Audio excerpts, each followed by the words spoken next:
মাগরিবের পরে কারোর সঙ্গে কথা না বলে এই দোয়াটি 7 বার পরে আল্লাহ তাআলার কাছে যা চাইবেন আল্লাহ আপনাকে তাই দান করবে।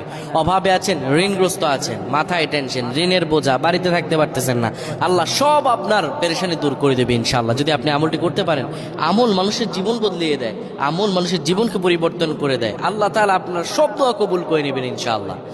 মাগরিব নামাজের পরে কিবলামুখী হয়ে থাকবেন, কারোর সঙ্গে কথা বলবেন না, কারোর সঙ্গে কথা না বলে কিবলামুখী হয়ে আপনি পড়বেন আল্লাহুম্মা আজিরনা মিনান নার, আল্লাহুম্মা আজিরনা মিনান নার, আল্লাহুম্মা আজিরনা মিনান নার।